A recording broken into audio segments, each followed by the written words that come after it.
욥기서 24장 1절로 25절 말씀 보겠습니다. 우리 한 목소리로 봉독하겠습니다. 시작. 어찌하여 전능자는 때를 정해놓지 아니하셨는고 그를 아는 자들이 그의 날을 보지 못하는고 어떤 사람은 땅에 경계표를 옮기며 양떼를 빼앗아 기르며 고아의 나귀를 몰아가며 과부의 소를 볼모잡으며 가난한 자를 길에서 몰아내나니 세상에서 학대받는 자가 다 스스로 숨는구나. 그들은 거친 광야의 들나귀 같아서 나가서 일하며 먹을 것을 부지런히 구하니 빈들이 그들의 자식을 위하여 그에게 음식을 내는구나. 밭에서 남의 꼴을 베며 악인이 남겨둔 포도를 따며 의복이 없어 벗은 몸으로 밤을 지내며 추워도 덮을 것이 없으며 산중에서 만난 소나기에 젖으며 가릴 것이 없어 바위를 안고 있느니라. 어떤 사람은 고아를 어머니의 품에서 빼앗으며 가난한 자의 옷을 볼모 잡음으로 그들이 옷이 없어 벌거벗고 다니며 곡식 이삭을 나르나 굶주리고 그 사람들의 담 사이에서 기름을 짜며 목말라 하면서 술틀을 밟느니라. 성중에서 죽어가는 사람들이 신음하며 상한 자가 부르짖으나 하나님이 그들의 참상을 보지 아니하시느니라. 또 광명을 배반하는 사람들은 이러하니 그들은 그 도리를 알지 못하며 그 길에 머물지 아니하는 자라. 사람을 죽이는 자는 밝을 때에 일어나서 학대받는 자나 가난한 자를 죽이고 밤에는 도둑같이 되며 가늠하는 자의 눈은 저물기를 바라며 아무 눈도 나를 보지 못하리라 하고 얼굴을 가리며 어둠을 틈타 집을 뚫는 자는 낮에는 잠그고 있으므로 광명을 알지 못하나니 그들은 아침을 죽음의 그늘같이 여기니 죽음의 그늘의 두려움을 알미니라. 그들은 물 위에 빨리 흘러가고 그들의 소유는 세상에서 저주를 받나니 그들이 다시는 포도원 길로 다니지 못할 것이라. 가뭄과 더위가 눈 녹은 물을 곧 빼앗나니 스올이 범죄자에게도 그와 같이 하느니라. 모태가 그를 잊어버리고 구더기가 그를 달게 먹을 것이라. 그는 다시 기억되지 않을 것이니 부리가 나무처럼 꺾이리라. 그는 임신하지 못하는 여자를 박대하며 과부를 손대하지 아니하는도다. 그러나 하나님이 그의 능력으로 강포한 자들을 끌어내시나니 일어나는 자는 있어도 살아남을 확신은 없으리라. 하나님은 그에게 평안을 주시며 지탱해 주시고 그들의 길을 살피시도다. 그들은 잠깐 동안 높아졌다가 천대를 받을 것이며 잘려 모아진 곡식 이삭처럼 되리라. 가령 그렇지 아니할지라도 능히 내 말을 거짓되다고 지적하거나 내 말을 헛되게 만들 자 누구랴. 아멘. 오늘은 욥기서 24장 말씀을 가지고 하나님의 때는 언제입니까? 이런 제목으로 묵상 나눔하도록 하겠습니다. 먼저 1절로 12절 말씀인데 12절을 봅니다. 한번 따라해 봅시다. 하나님이 그들의 참상을 보지 아니하시느니라.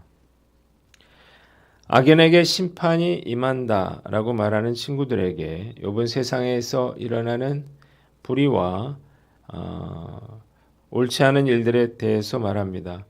하나님께서 이런 자들에게 심판의 날을 정하셨을 텐데 하나님을 아는 자들이 이를 알 수 없다는 것입니다. 첫째, 악인들의 횡포가 나와 있습니다. 어떤 사람들은 땅에 경계표를 옮겼습니다. 제멋대로 경계표를 옮겼다고 하는 것. 이것은 그냥 힘없는 사람들의 땅을 빼앗은 거예요. 예전에는 어떤 땅 문서도 없고 울타리를 다 칠 수 있는 것도 아니니까 경계표로 땅을 삼았는데 그걸 옮기면 그냥 땅을 빼앗기게 되는 것이죠. 양떼도 마찬가지예요. 다른 사람의 양떼를 자신의 양떼와 섞어버린 후에 그리고 다 자기 거라 이렇게 주장하는 것입니다. 또한 그들은 고아나 과부의 유일한 재산인 나귀나 소를 볼모잡아 빼앗고 길거리로 구걸하러 나온 그러한 가난한 자들을 쫓아냈습니다. 결국 그들은 권세자들의 눈을 피해서 숨어야만 했어요. 둘째로 5절로 12절 악인들의 횡포로 인한 가난한 자들의 고통이 나와 있습니다. 악인들에게 모든 것을 빼앗기고 쫓겨난 사람들은 광야에서 들나귀처럼 살면서 거친 음식을 먹거나 버려진 남은 곡식을 베어 먹거나 남은 포도를 따먹고 목숨을 부지해 나갔습니다. 어떤 사람들은 고아를 빼앗아서 노예로 삼았고 가난한 자들의 겉옷을 빼앗았습니다. 그래서 그들은 추위에 떨어야만 했어요.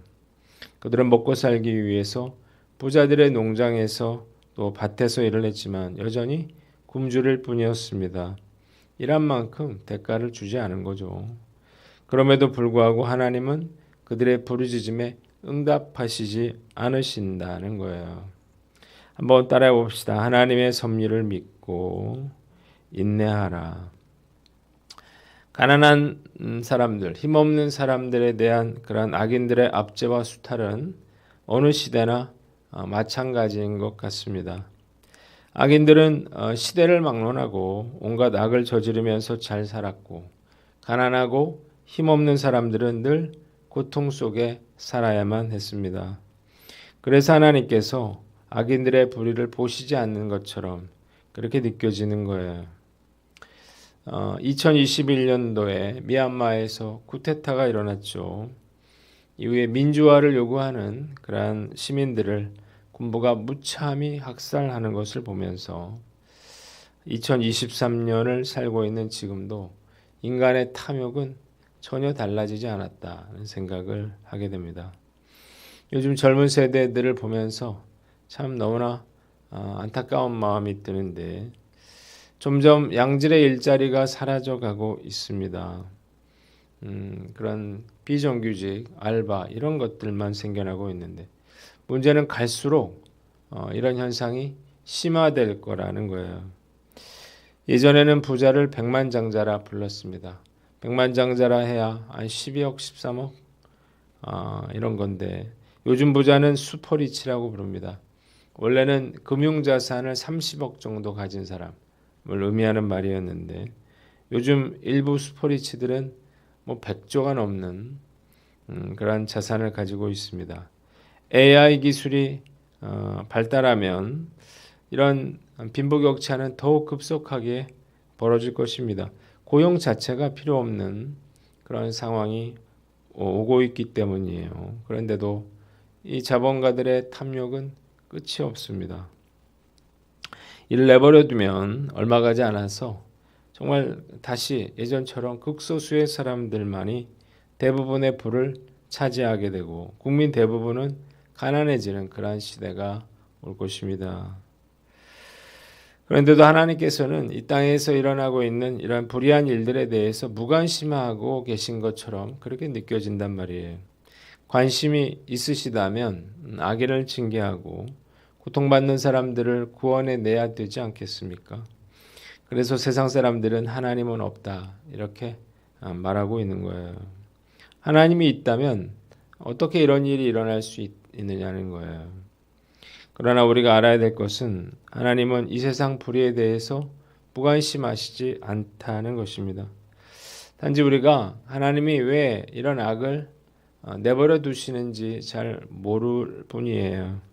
하나님의 공의와 보응은 기계적으로 적용되는 것은 아닙니다.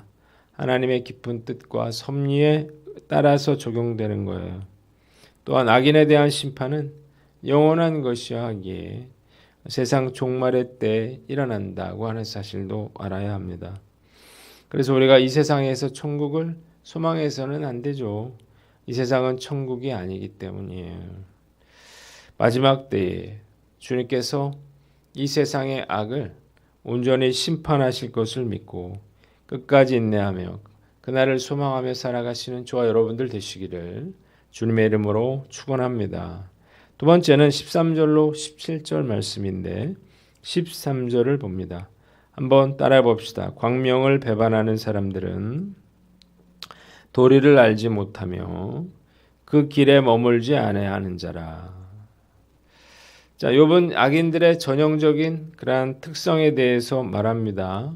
광명이라고 하는 것은 신앙이라든지 정의라든지 양심이라든지 이런 것들을 상징하는 말이죠. 그런데 악인들은 이런 걸 싫어한다는 거예요. 그래서 빛의 도를 알 수 없고 빛을 피해서 어둠에 거하는 자들이에요. 여기서 새벽은 해 뜨기 전에 가장 어두운 때를 말하는 것입니다. 이들은 이렇게 가장 어두울 때 가난한 자들을 죽이고 또 도둑질을 하고 가늠하는 자들 역시 날이 저물기를 바라고, 그리고 도둑들은 어두울 때 흙으로 된 벽을 뚫고 들어가서 도둑질을 했습니다. 그들은 한결같이 빛을 싫어하고 밤의 어둠을 좋아했어요. 한번 따라해 봅시다. 어둠의 일을 멀리하라. 돌이나 바위를 들추면 그 밑에 벌레들이 죽을 둥살둥 어둡고 습한 곳을 찾아 들어갑니다. 빛을 싫어하기 때문이에요. 마찬가지로 악인은 어둠을 좋아합니다. 그래서 향락과 타락과 악한 일은 대개 어두운 밤에 이루어지는 것입니다.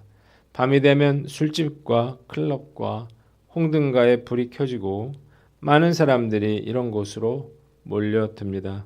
그리고 밤새 술 취함과 팡탕한 일들이 벌어지는 것입니다.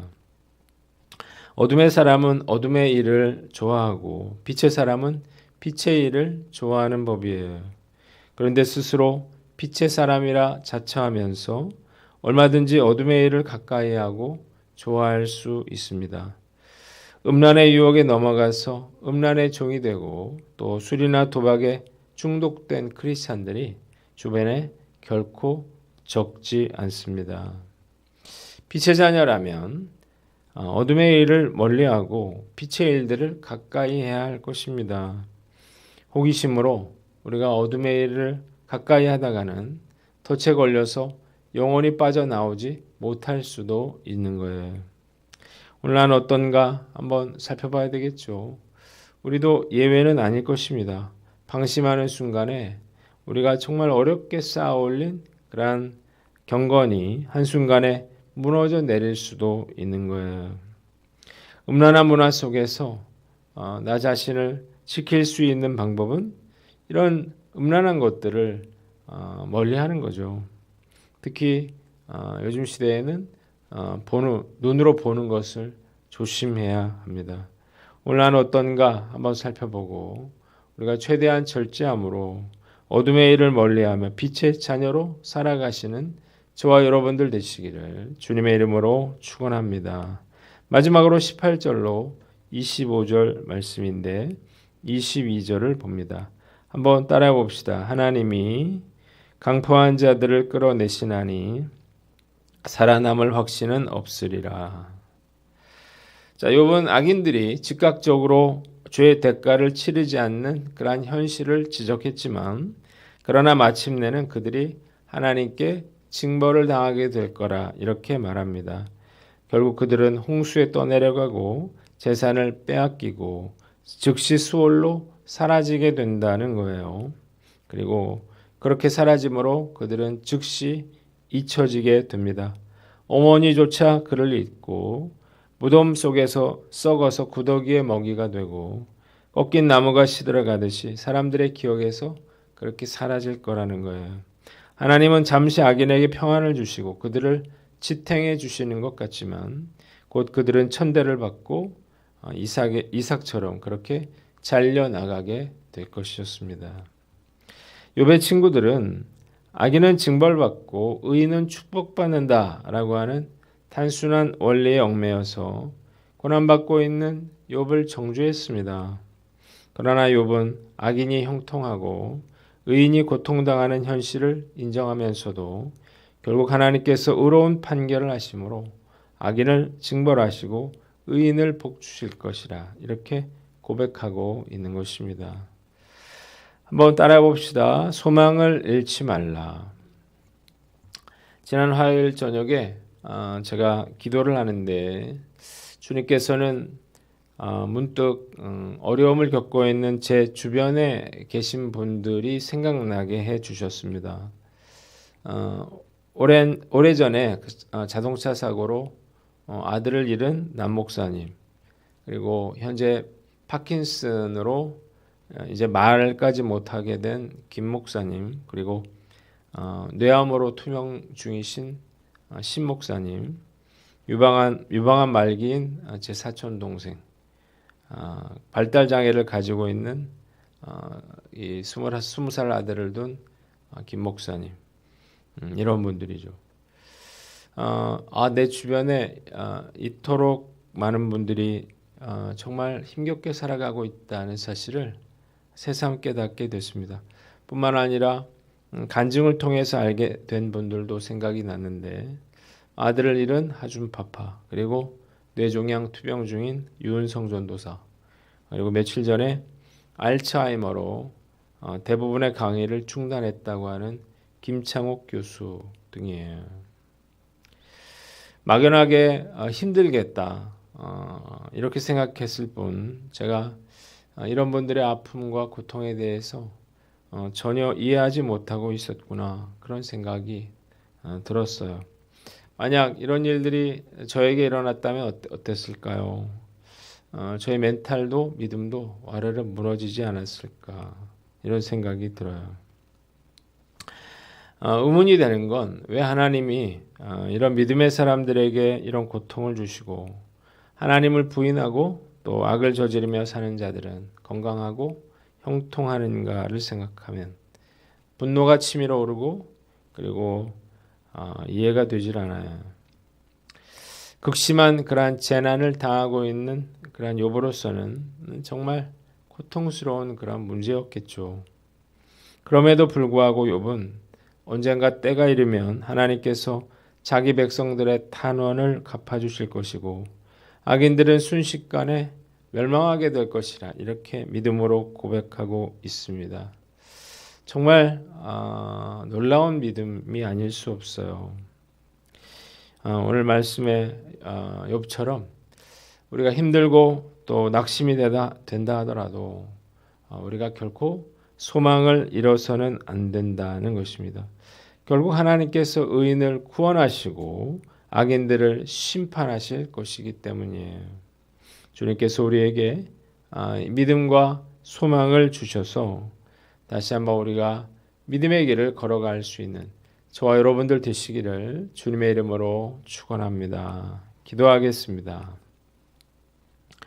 하나님 아버지, 우리가 죄와 어둠의 일들을 멀리하게 하여 주시고 하나님의 섭리를 믿고 우리가 어떤 상황에서도 소망을 잃지 않게 하여 주시옵소서.